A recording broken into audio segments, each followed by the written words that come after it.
जम्मू कश्मीर के गुजर, बस गुजर बकरवाल हम ही मुसलमान हैं? हम ही उठते हम्म। हैं और कहते हैं कि हमें रसूल पाक सल्लल्लाहु अलैहि वसल्लम का झंडा नहीं चाहिए सिर्फ वोटों की खातिर, फारूक हम्म। अब्दुल्ला को पावर देने के लिए।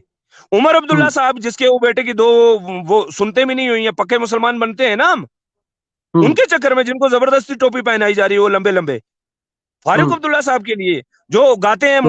मोरे राम, रोने लगते हैं, आंखों से आंसू जारी हो जाते हैं, वो फारूक हम्म। अब्दुल्ला साहब। एक महीना जो बोलते हम्म। रहे मुझे राम मंदिर में बनाओ, बाबरी मस्जिद शहीद करके उनके बाबरी मस्जिद के मुकाम पे जिस राम मंदिर को बनाया, उसके लिए फारूक साहब हम्म। कह रहे थे मुझे बुलाओ, मैं इनॉग्रेशन में क्यों नहीं मुझे बुलाया? मुझे तो आप फिर ये समझते ही। अच्छा, मेरी अर्ज आखिर में ये है, देखें, ये गुजर बकरवाल बिरादरी सादा लो कौम है, इसको हम्म। आप जो भी बोलेंगे ना सर, एक कुरान मैं बोल दूंगा इय्याक नअबुदु व इय्याक नस्तईन, आगे उनको कुछ भी तर्जमा सुनाऊंगा ना, खुदा जाने ये बेचारे यकीन कर जाएंगे।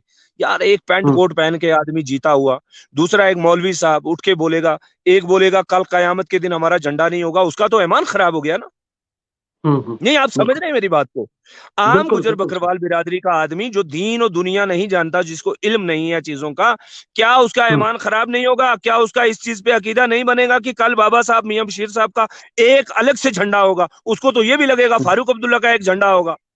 नाउजुबिल्ला, कल कयामत के रोज लेकिन मैशर के मैदान में, और उसके नीचे से भी गुजर उठेगा। यार क्यों बदनाम कर रहे हो इस कौम को? यार आपको जितने वोट चाहिए ले लो, आपने ले लिए, जितने चाहिए थे ले लिए, आपको मिल गए, लेकिन लेकिन खुदा रहा मुझे इस कौम बताइए को ना, इस तरफ। तालिब साहब, जी। तालिब साहब, जी। मुझे आखिर में मेरा जो सवाल है वो ये है कि हम्म। ये वोटिंग का सिलसिला तो खत्म हुआ राजौरी अनंतनाग पार्लियामेंट कंस्टिट्यूंसी पे, लेकिन उसके बाद आप खामोश हुए, और खामोशी का राज हम जान सकते हैं क्या?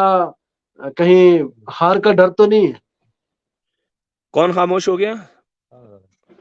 आपकी पार्टी के लीडर, अच्छा, आप भी तो हाँ। पीडीपी से थे। हाँ।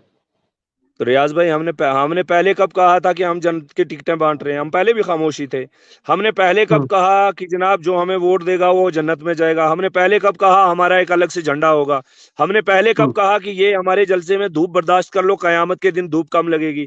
हमने पहले कब हम्म। कहा कि 25 तारीख को इलेक्शन में वोट आएंगे और ये महबूबा मुफ्ती साहिबा नबी करीम सल्लल्लाहु अलैहि वसल्लम की औलाद से हैं, इनको वोट फरिश्ते डालेंगे? हमने कब कहा? ये सब तो नेशनल कॉन्फ्रेंस के लोग अलूल जुलूल बकते रहे। माजरत के हम्म। साथ, माजरत के साथ, हम पहले भी खामोशी से चल रहे थे, आज भी खामोशी से चल रहे हैं इंशाल्लाह। जो लोगों का हम्म। फैसला होगा, जो मेरे रब का फैसला होगा, हमें मंजूर है। और एक बात मैं गुजारिश आपके चैनल के जरिए से कर दूं, जी। ये जितने भी पागलपंती कर रहे हैं, इन सबसे मेरी इल्तिजा है कि बराए करम। अच्छा, एक चीज मैं अर्ज कर दूं आपके चैनल के जरिए से, कठुआ में हम्म। हमारी बिरादरी आज भी बैठी हुई है, उनको परमिशन नहीं मिल रही गाड़ी में सामान लोड करके कश्मीर आने का। जम्मू में नहीं मिल रहा, सांबा में नहीं मिल रहा। जरा बुलवा दीजिए। फारूक अब्दुल्ला साहब तो गुजरों की बात नहीं करेंगे, मियां अल्ताफ हम्म। साहब ने इलेक्शन लड़ा है, और ये सारे कुलगाम और अनंतनाग के लोग हैं जो कठुआ सांबा में हैं। इन्होंने बहुत हम्म। बड़ी तादाद में मियां साहब को वोट किया है, गुजरों ने, बहुत बड़ी तादाद हम्म। में। इनको बोलिए जरा मियां अल्ताफ साहब से प्लीज हमारे पीरो मुर्शिद से एक स्टेटमेंट दिलवा दें कि मेरे गुजरों को क्यों रोका हुआ है। दो हम्म। साल पहले आपके गुजरों को सांबा कठुआ में रुका, महबूबा मुफ्ती साहिबा ने कहा इनको छोड़ो। हम्म। आपके बच्चे मारे जाते हैं, मैडम बात करती है। आपकी गाड़ियां रोकी जाती हैं, मैडम बात करती है।